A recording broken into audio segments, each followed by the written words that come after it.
Continuing Camillus from Plutarch's Lives, translated by John Dryden, revised by Hugh Clough. The Roman, observing him to be overjoyed at the story of the lake, and to mock at the siege, told him that this was not the only prodigy that of late had happened to the Romans. Others were more wonderful yet than this had befallen them, which he was willing to communicate to him, that he might better provide for his private interests in these public distempers. The man greedily embraced the proposal, expecting to hear some wonderful secrets, but when, little by little, he had led him on in conversation, and insensibly drawn him a good way from the gates of the city, he snatched him up by the middle, being stronger than he, and by the assistance of others that came running from the camp, seized and delivered him to the commanders. The man, reduced to this necessity, and sensible now that destiny was not to be avoided, discovered to them the secret oracles of Ai, that it was not possible the city should be taken until the Alban lake, which now broke forth, had found out new passages, was drawn back from that course, and so diverted that it could not mingle with the sea. Whether he made it up on the spot or whether the other, that's how taboos, you could say, control people in ways that, The Senate, having heard and satisfied themselves about the matter, decreed to send to Delphi to ask the counsel of the entity. The messengers were persons of the highest repute: Licinius Cassus, Valerius Potitus, and Fabius Ambustus, who, having made the voyage by sea and consulted the entity, returned with other answers, particularly that there had been a neglect of some of their national rites relating to the Latin feasts, but the Alban water, the oracle commanded, if it were possible, they should keep from the sea and shut it up in its ancient bounds. But if that was not to be done, then they should carry it off by ditches and trenches into the lower grounds, and so dry it up. Which message being delivered,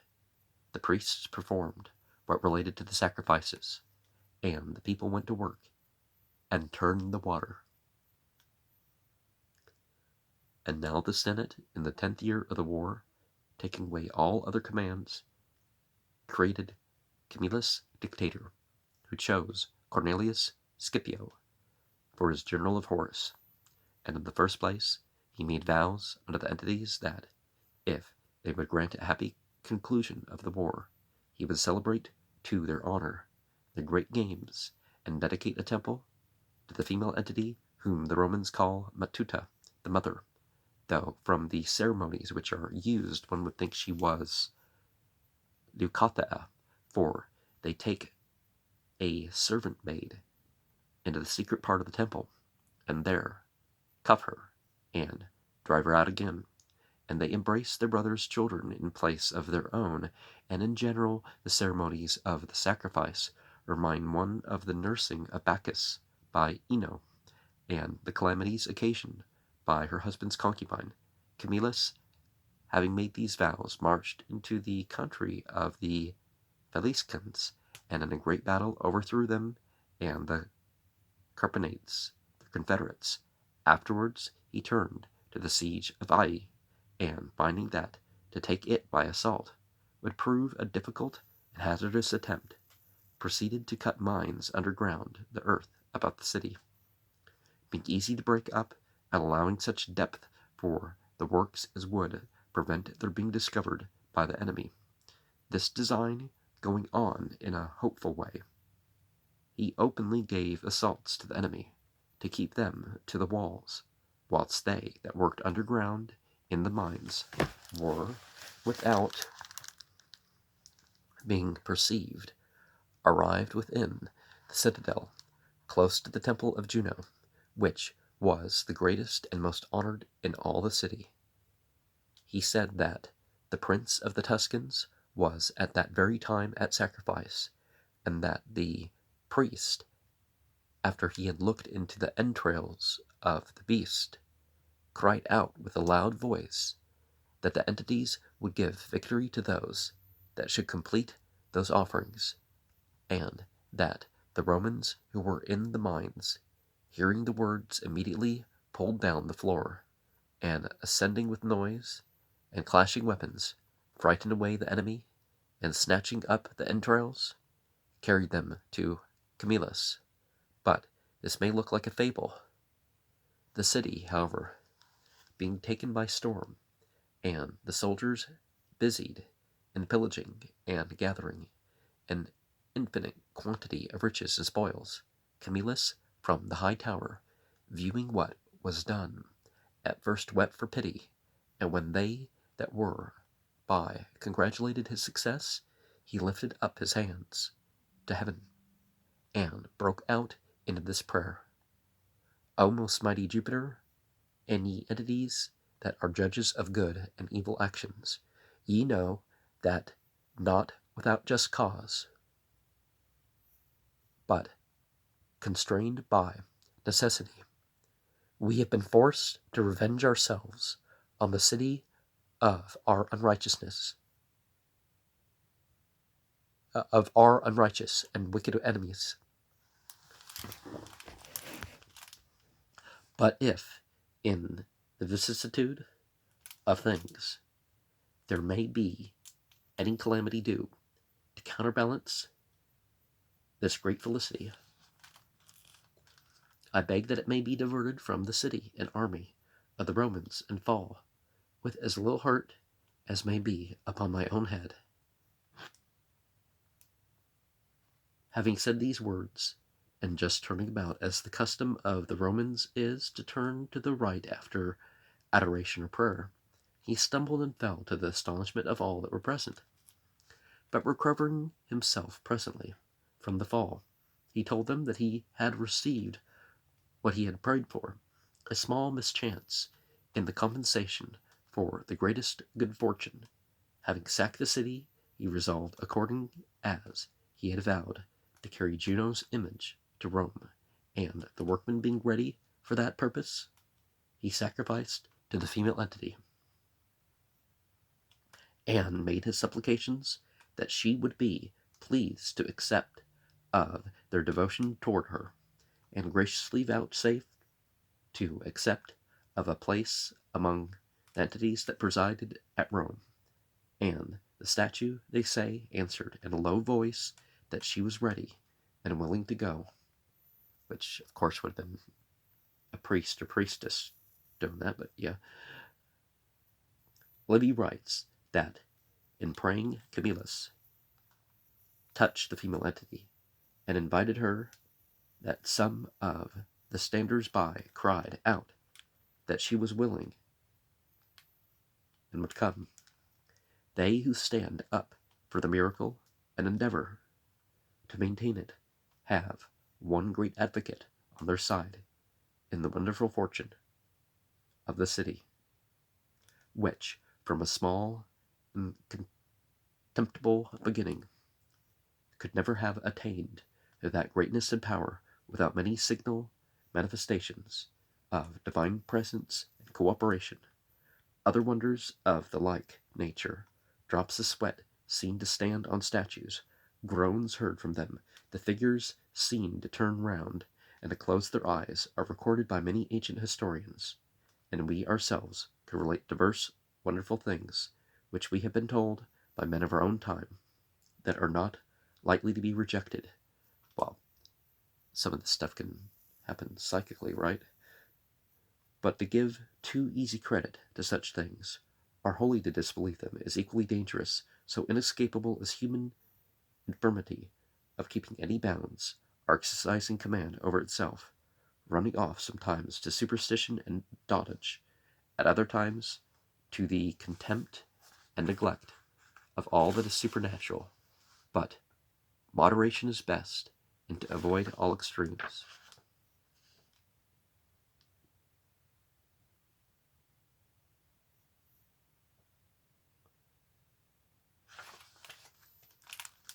Camillus, however, whether puffed up with the greatness of his achievement in conquering a city that was the rival of Rome and had held out a 10 years siege, are exalted with the felicitations of those that were about him, assumed to himself more than became a civil and legal magistrate, among other things, in the pride and haughtiness of his triumph, driving through Rome in a chariot drawn with 4 white horses, which no general either before or since ever did, for the Romans consider such a mode of conveyance to be sacred, and specially set apart to the king and father of the entities. This alienated the hearts of his fellow citizens, who were not accustomed to such pomp and display. The second pique they had against him was his opposing the law by which the city was to be divided, for the tribunes of the people brought forward a motion that the people and senate should be divided into 2 parts, one of which should remain at home, the other, as the lot should decide, remove to the new taken city, by which means they should not only have much more room, but by the advantage of the 2 great and magnificent cities be better able to maintain their territories and their fortunes in general. The people, therefore, who were numerous and indignant, greedily embraced it, and crowded continually to the forum, with tumultuous demands to have it put to the vote. But the Senate and the noblest citizens, judging the proceedings of the tribunes to tend rather to a destruction than a division of Rome, greatly averse to it, went to Camillus for assistance, who, fearing the result if it came to a direct contest, contrived to occupy the people with other business, and so staved it off. He thus became unpopular, but the greatest and most apparent cause of their dislike against him arose from the tenths of the spoil, the multitude having there, if not a just, yet a plausible cause against him. For it seems, as he went to the siege of Veii, he had vowed to Apollo that if he took the city, he would dedicate to him the 10th of the spoil. The city being taken and sacked, whether he was loath to trouble the soldiers at that time, or that, through the multitude of business, he had forgotten his vow, he suffered them to enjoy that part of the spoils also. Some time afterwards, when his authority was laid down, he brought the matter before the Senate, and the priests at the same time reported out of the sacrifices that there were intimations of divine anger, requiring propitiations and offerings. The Senate decreed the obligations to be in force, but seeing it was difficult for everyone to produce the very same things they had taken to be divided anew, they ordained that every one upon oath should bring into the public the 10th part of his gains. This occasioned many annoyances and hardships to the soldiers, who were poor men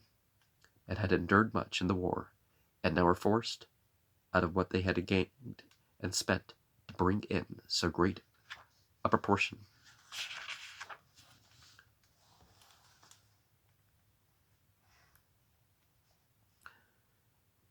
And you wonder if the tithing of the Judeo-Christian world was ever religiously ordained, or whether it was just something they forced on the people. In the Islamic world, the obligations are outside of needs. So it's not that they take a 10th of everybody's regardless. That's well, I mean, here they are, but this it teaches you to be careful with your oaths. Camillus, being assaulted by their clamor and tumults for want of a better excuse, betook himself to the poorest of defenses, confessing he had forgotten his vow.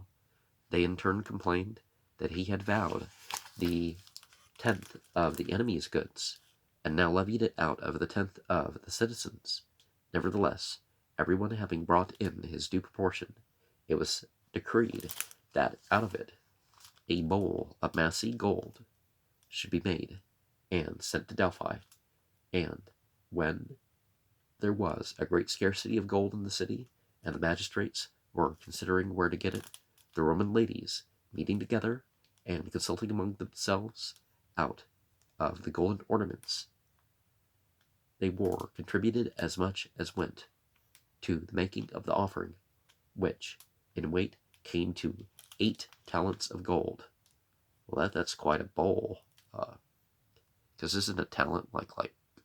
40 something kilograms or something? The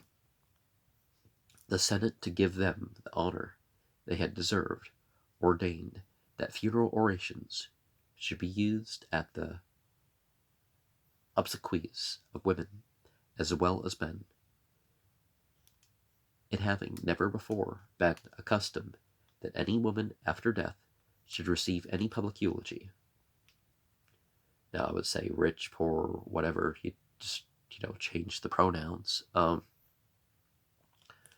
the funeral ceremonies. Choosing out, therefore, 3 of the noblest citizens as a deputation, they sent them in a vessel of war, well manned and sumptuously adorned. Storm and calm at sea may both, they say, alike be dangerous,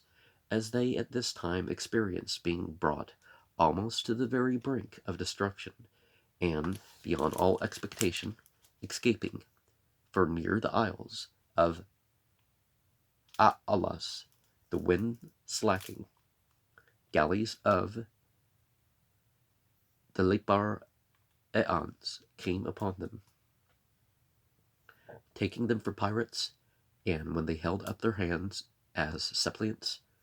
forbore indeed from violence, but took their ship in tow and carried her into the harbor, where they exposed to sale their goods and persons as lawful prize, they being pirates, and scarcely at last by the virtue and interest of one man, Timesitheus by name, who was in office as a general, and used his utmost persuasion, they were, with much ado, dismissed. He, however, himself sent out some of his own vessels with them to accompany them in their voyage and assist them at their dedication, for which he received honors at Rome as he had deserved. And now the tribunes of the people again resuming their motion for the division of the city, the war against the Philistines luckily broke out, giving liberty to the chief citizens to choose what magistrates they pleased, and to appoint Camillus military tribune with 5 colleagues, affairs then requiring a commander of authority and reputation as well as experience. And when the people had ratified the election, he marched with his forces into the territories of the Philistines and laid siege to Phalerii, a well-fortified city, and plentifully stored with all necessaries of war. And although he perceived it would be no small work to take it, and no little time would be required for it, yet he was willing to exercise the citizens and keep them abroad, that they might have no leisure, idling at home, to follow the tribunes in factions and seditions, a very common remedy, indeed, with the Romans, who thus carried off, like good physicians, the ill humors of their commonwealth, the Phalerians trusting in the strength of their city, which was fortified on all sides, made too little account of the siege, that all, with the exception of those that guarded the walls, as in times of peace, walked about the streets in their common dress. The boys went to school and were led by their master to play and exercise about the town walls. For the Phalerians, like the Greeks, used to have a single teacher for many peoples, wishing their children to live and to be brought up from the beginning in each other's company. This schoolmaster, designing to betray the Phalerians by their children, led them out every day under the town wall, at first but a little way, and when they had exercise, brought them home again. Afterwards, by degrees, he drew them farther and farther, till by practice he had made them bold and fearless, as if no danger was about them. And at last, having got them all together, he brought them to the outposts of the Romans, and delivered them up, demanding to be led to Camillus, where being come and standing in the middle, he said that he was the master and teacher of these children, but preferring his favor before all other obligations, he was come to deliver up his charge to him, and in that the whole city. When Camillus had heard him out, he was astounded at the treachery of the act, and turning to the standard spy, observed that war indeed is of necessity attended with much injustice and violence. Certain laws, however, all good men observe, even in war itself. Nor is victory so great an object as to induce us to incur for its sake obligations for base and impious acts.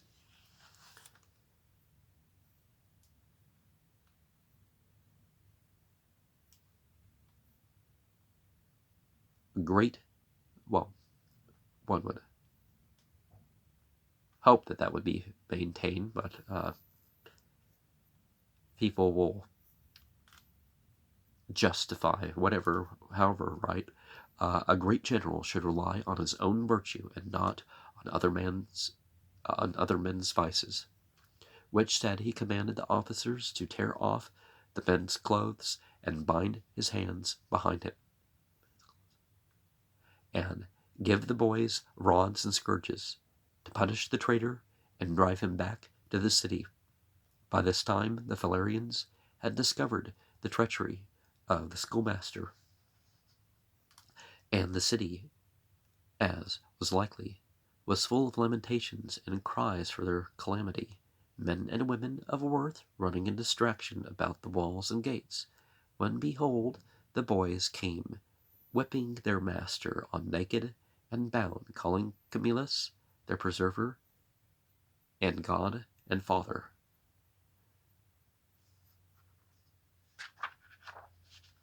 Well, sometimes it's the ruler, sometimes it's the exaggeration of the people. People do this with celebrities and whatnot nowadays, but insomuch that it struck not only into the parents, but the rest of the citizens that saw what was done, such admiration and love of Camillus's justice, that immediately meeting an assembly, they sent ambassadors to him to resign whatever they had to his disposal. Camillus sent them to Rome, where, being brought into the Senate, they spoke to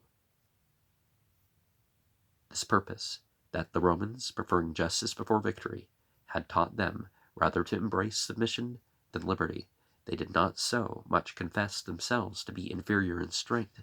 as they must acknowledge them to be superior in virtue. The Senate remitted the whole matter to Camillus to judge and order as he thought fit, who, taking a sum of money of the Phalerians, and making a peace with the whole nation of the Philistines, returned home. But the soldiers, who had expected to have the pillage of the city, when they came to Rome empty-handed, rallied against Camillus among their fellow citizens as a hater of the people, and one that grudged all advantage to the poor. Afterwards, when the tribunes of the people again brought their motion for dividing the city to the vote, Camillus appeared openly against it, shrinking from no unpopularity, and inveighing boldly against the promoters of it, and so urging and constraining the multitude that, contrary to their inclinations, they rejected the proposal, but yet hated Camillus, insomuch that they thought a great misfortune befell him in his family, only of his 2 sons dying of a disease. Commiseration for this could not in the least make them abate their malice, and indeed he took this loss with in moderate sorrow, being a man naturally of a mild and tender disposition, and, when the accusation was preferred against him, kept his house, and mourned amongst the women of the family. His accuser was Locius Appius. The charge: appropriation of the Tuscan spoils. Certain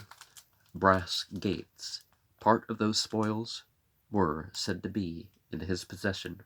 The people were exasperated against him, and it was plain they would take hold of any occasion to condemn him. Gathering therefore together his friends and fellow soldiers, and such as had borne command with him, a considerable number in all, he besought them that they would not suffer him to be unjustly overborne by shameful accusations, and left the mock and scorn of his enemies. His friends, having advised and consulted among themselves, made answer that,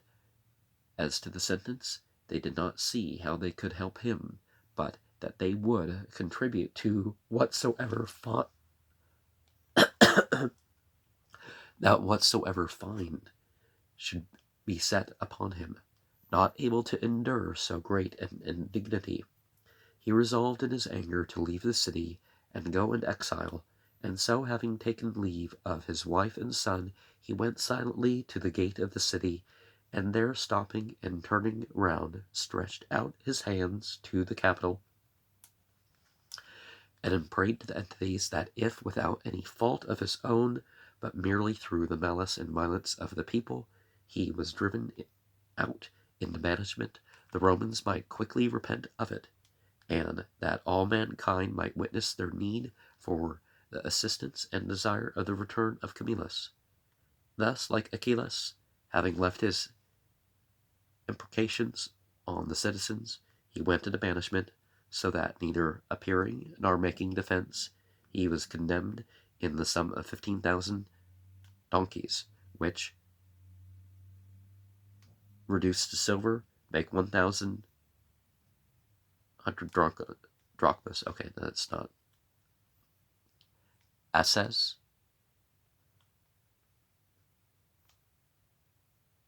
How about for both? Well, they told you the equivalent, so 15,000 asses. For the ass was the money of the time, 10 of such copper pieces, making the denarius r, piece of 10, and there is not a Roman but believes that immediately upon the prayers of Camillus a sudden judgment followed, and that he received a revenge for the injustice done unto him, which, though we cannot think was pleasant, but rather grievous and bitter to him, yet was very remarkable and noised over the whole world. Such a punishment visited the city of Rome, an error of such loss and danger and disgrace so quickly succeeded, whether it thus fell out by fortune,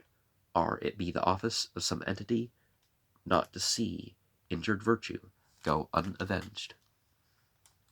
The first token that seemed to threaten some mischief to ensue was the death of the censor Julius, for the Romans have a religious reverence for the office of a censor, and esteemed it sacred. The second was that, just before Camillus went into exile, Marcus Cadicius, a person of no great distinction, nor of the rank of senator, but esteemed a good and respectable man, reported to the military tribunes a thing worthy of their consideration, that, going along the night before in the street, called the New Way, and being called by somebody in a loud voice, he turned about, but could see no one, but heard a voice greater than human, which said these words, "Go, Marcus Cadicius, and, early in the morning, tell the military tribunes that they are shortly to expect the Gauls." But the tribunes made a mock and sport with the story, and a little after came Camillus's banishment. The Gauls are of the Celtic race, and are reported to have been compelled by their numbers to leave their country, which was insufficient to sustain them all, and to have gone in search of other homes. Because remember, the Celts weren't the Anglo-Saxons or the Roman Irish. They were, from Austria, Germany sort of area. And being many thousands of them young men, and able to bear arms, and carrying with them a still greater number of women and young children, some of them passing the Riphaean mountains, fell upon the northern ocean and possessed themselves of the farthest parts of Europe. Others, seating themselves between the